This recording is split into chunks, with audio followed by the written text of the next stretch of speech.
আসসালামু আলাইকুম ওয়া রাহমাতুল্লাহি ওয়া বারাকাতুহু। সম্মানিত সুধীবৃন্দ, আপনারা যেখান থেকে আমাদের এই লাইভটি দেখছেন, আপনাদেরকে আন্তরিক শুভেচ্ছা ও অভিনন্দন জানাই। প্রিয় দর্শক মণ্ডলী, আপনারা আগে থেকেই অবগত আছেন যে মুফতি আবু বকর মিসবাহি সাহেব আহলুল হাদিসদেরকে চ্যালেঞ্জ ছুড়েছিলেন। আমি তার চ্যালেঞ্জকে গ্রহণ করেছিলাম, অ্যাকসেপ্ট করেছিলাম। প্রিয় দর্শক মণ্ডলী, আবু বকর মিসবাহি সাহেব তিনি বাহাসে বসতে চেয়েছিলেন পাকুড়ের মধ্যে। আবু বকর মিসবাহি সাহেব তিনি তারিখ ঠিক করেছিলেন 14 এবং 15 তারিখ, নভেম্বর মাসের 14 ও 15 তারিখ ঠিক করেছিলেন। তো আমি 14 তারিখ চূড়ান্ত করেছিলাম যে আচ্ছা ঠিক আছে, তাহলে 14 তারিখেই বাহাস বা বিতর্ক হবে। তারপরে মুফতি আবু বকর মিসবাহি সাহেব তিনি লাপাতা হয়ে গেছিলেন, কোনো রিপ্লাই দেয়নি, মুখ একদম বন্ধ করে দিয়েছিলেন। কিন্তু জানেন, তার মুরিদগণ যখন আবু বকর মিসবাহি সাহেবকে চাপাচাপি করেছে, জোর দিয়েছে, যা জাহাঙ্গীর ইবনে বাকর বাহাসের জন্য রাজি আছে আর তুমি বাহাসে যাওনি, মানে তাকে যখন জোর দিয়েছে, তখন আবু বকর মিসবাহি সাহেব আবার তিনি উঠে এসেছে। মানে 14 তারিখ থেকে নিয়ে 24 তারিখ পর্যন্ত তিনি গর্তে লুকিয়েছিল। মোটামুটি 10 দিন তিনি গর্তে লুকিয়েছিল। চ্যালেঞ্জ ছুড়ে বাহাসের তারিখ ঠিক করে সব কিছু ঠিক করে তিনি 10 দিন গর্তে লুকিয়েছিল। তারপরে যখন তার মুরিদগণ যখন তাকে চেপে ধরেছে, তখন আবার 10 দিন পর গর্ত থেকে বের হয়েছে। যাই হোক, আবু বকর মিসবাহি সাহেব তিনি আবার বাহাসে বসতে চেয়েছে। প্রথম কথা মনে রাখবেন, একটা ছাত্র একই ক্লাসে দুইবার তখন পরে যখন ফেল হয়ে যায়, ঠিক অনুরূপ আবু বকর মিসবাহি সাহেব তিনি ফেল হয়ে গেছে, এই জন্য তিনি আবার চ্যালেঞ্জ ছুড়েছে। তো যাই হোক, সর্বপ্রথম আমরা আবু বকর মিসবাহি সাহেবের বক্তব্যটা শ্রবণ করব, তারপরে আমরা জবাব দেবো ইনশাআল্লাহ। তাহলে চলুন শ্রবণ করুন, চ্যালেঞ্জ নিয়ে তার বক্তব্য শ্রবণ করুন। আসসালামু আলাইকুম ওয়া রাহমাতুল্লাহি ওয়া বারাকাতুহু। হানাফি মাযহাব টিভি এই ফেসবুক পেজে সকলকে শুভেচ্ছা ও অভিনন্দন। আজকে আমি বিশেষ একটি ঘোষণা করার জন্য উপস্থিত হয়েছি।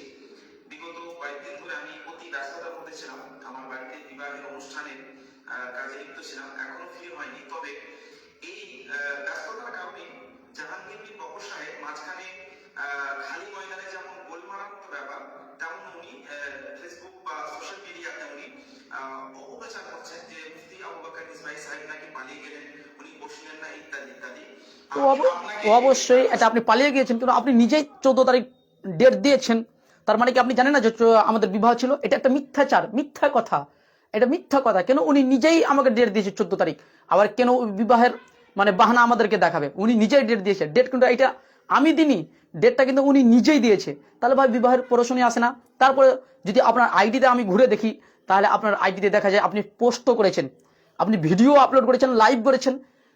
যদি আপনার বাড়িতে বিবাহই থাকতো, তাহলে আপনি আমাকে পার্সোনাল বলতে পারতেন, জাহাঙ্গীর ভাই আমাদের বাড়িতে বিবাহ আছে, এখন আমি বাহাসটা করতে পারছি না, তখন আমি চুপ থেকে যেতাম।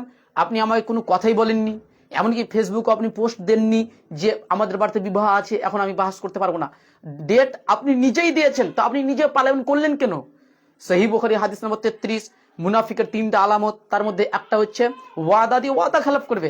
আপনি ওয়াদা দিয়েছেন 14 তারিখে বসবো, তো কেন আপনি বসলেন না? তার মানে সহিহ বুখারী 33 নম্বর হাদিস অনুযায়ী আপনি মুনাফিক। 2 নম্বর, সহিহ বুখারী 33 নম্বর হাদিসে আরেকটা কথা বলা হয়েছে যে মুনাফিকের আরেকটা আলামত হচ্ছে যে তারা কথায় মিথ্যা কথা বলবে। আপনি বললেন 14 তারিখে বসবো, আপনি বসলেন না, মানে মিথ্যা কথা বললেন, তার মানে আপনি আবারও মুনাফিক প্রমাণিত হচ্ছেন। যাই হোক, এগুলো কিন্তু আমি নিজের বক্তব্য বলছি না, আপনার মধ্যে মুনাফিকি সিফাত অবশ্যই পাওয়া যাচ্ছে।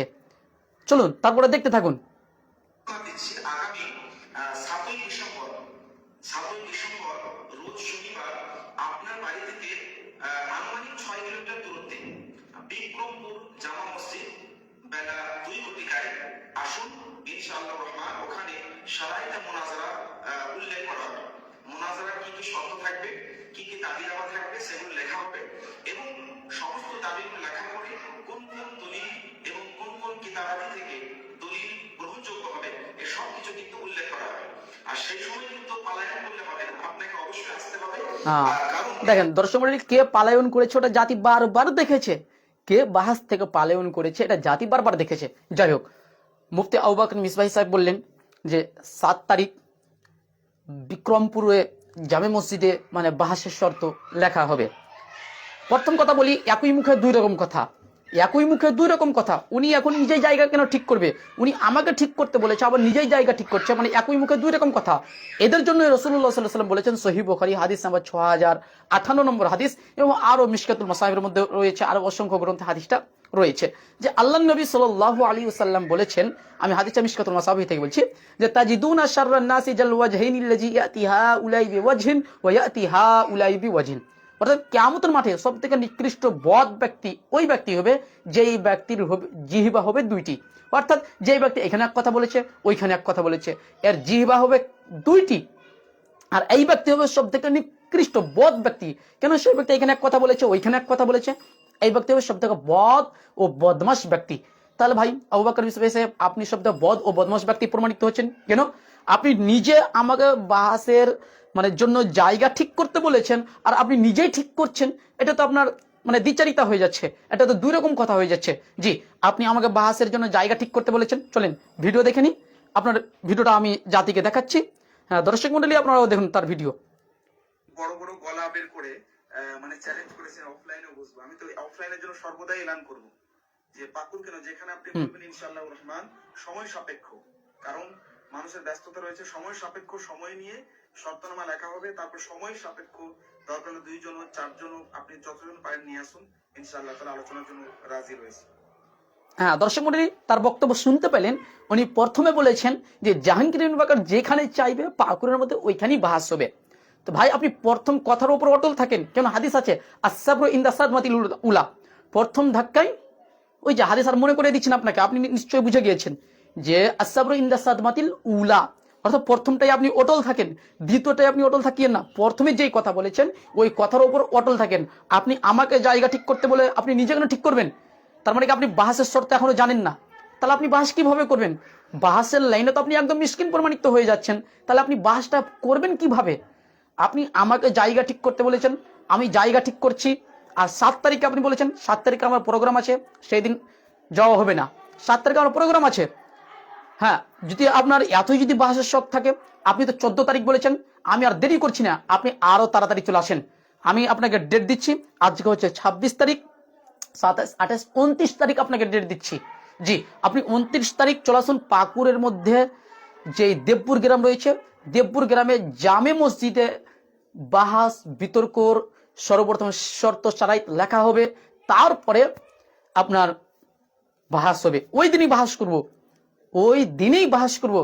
আপনি আমাকে জায়গা ঠিক করতে বলেছেন, আমি জায়গা ঠিক করব, আপনি এগুলো ঠিক করবেন না ভাই।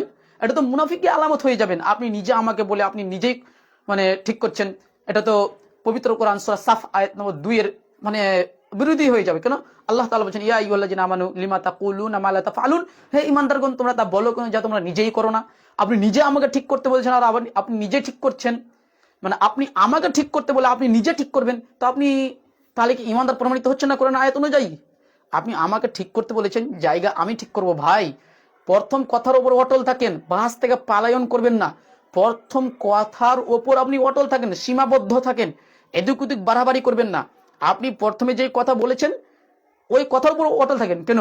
সেই দিন লাইভে মানে এত উত্তেজিত হয়ে গেছিলেন যে মানে বলতে হবে জাহাঙ্গীর বিন বাকর যেখানে চাইবে ওখানেই আলোচনা করব। কেন রে ভাই, কেন বলেছিলেন? তাহলে আসেন, পাকুর জেলার মধ্যে দেবপুর গ্রামে যেই জামে মসজিদ রয়েছে সেই মসজিদে আলোচনা হবে। সেই মসজিদে সর্বপ্রথম 2টার সময় বাহাসের শর্ত সারাই লেখা হবে, তারপরে আপনার বাহাস হবে। সেই দিনই বাহাস করব, 29 তারিখেই বাহাস হবে ইনশাআল্লাহ। পাকুরের মধ্যে দেবপুর গ্রাম যেটা রয়েছে জামে মসজিদে, সেখানেই স্পষ্টভাবে বাহাসের শর্ত সারাই লেখা হবে, তারপরে বাহাস আরম্ভ হয়ে যাবে। আর আপনি বলেছেন যতজন চাইবে, আপনার পক্ষ থেকে থাকবে 2 জন, আমার পক্ষ থেকে থাকবে 2 জন। আপনি থাকবেন এবং আপনার পক্ষ থেকে একজন ক্যামেরাম্যান থাকবেন, যে আপনি যাকে রাখেন ওটা আপনার ব্যাপার। আমার পক্ষ থেকে আমি থাকবো এবং আমার পক্ষ থেকে আরেকজন আমি ক্যামেরাম্যান রাখবো, কিংবা মানে আমি একজন আলেম রাখবো, সেটা আমার ব্যাপার। আপনি বলেছেন যতজন জাহাঙ্গীর বিন বাকর চাইবে ততজন নিয়ে যাব। তো আর ঠিক আছে, 2 জন করে থাকবে, আপনি থাকবেন এবং আমি থাকবো। আপনার সাথে একজন ক্যামেরাম্যান কিংবা একজন আপনার আলেম থাকবে, কিংবা আমার পক্ষ থেকে আমি কিংবা ক্যামেরাম্যান কিংবা একজন আলেম থাকবে। তারপরে বাহাস হবে ইনশাআল্লাহ 2টার সময় দেবপুর গ্রামের, পাকুড় জেলার দেবপুর গ্রামে। সেখানে 2টার সময় 29 তারিখে আপনার অপেক্ষা করব। দেখা যাবে কে বাহাস থেকে পালন করেছে। সেই দিন আপনার জন্য অপেক্ষা করব 29 তারিখে। দর্শক মন্ডলী, ডেটটা ভালোভাবে মনে করে নিন। 29 তারিখ দুপুর 2টার সময় আপনার জন্য বাহাসের আমি অপেক্ষা করব।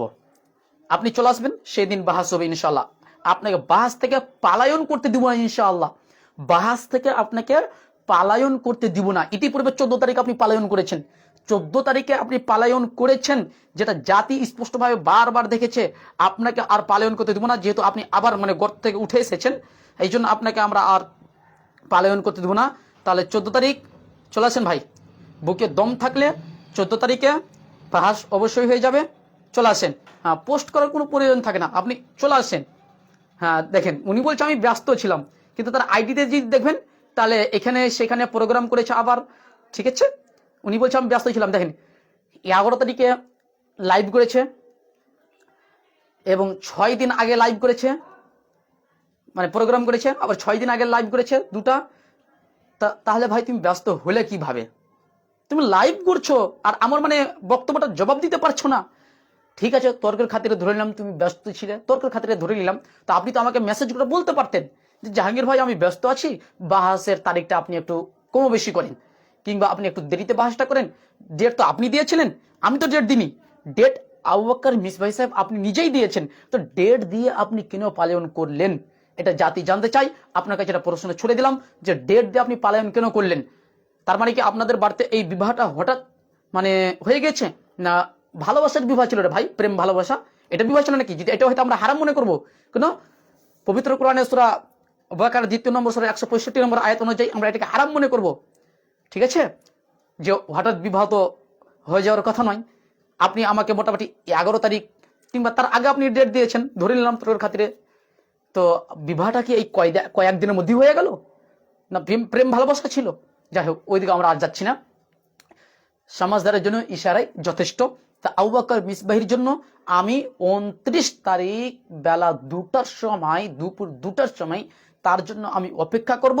বুকে দম থাকলে পাকুরের মধ্যে দেবপুর গ্রামে জামে মসজিদে আপনি চলে আসেন, সেখানে আলোচনা হবে ইনশাল্লাহ। আর সেই মসজিদে যদি আপনিও যদি না আসেন, তা আমি নিজেই পাকুরের মধ্যে দেবপুর গ্রামে জামে মসজিদে আপনার অপেক্ষা করব ইনশাল্লাহ।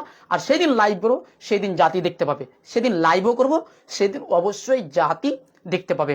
জি, আল্লাহ সুবহানাহু ওয়া তাআলার কাছে দোয়া করি, হে আল্লাহ তুমি আমাদের প্রত্যেককে এই ধরনের ধোঁকাবাজ থেকে হেফাজত রাখুক। আমিন। আসসালামু আলাইকুম ওয়া রাহমাতুল্লাহি ওয়া বারাকাতুহু।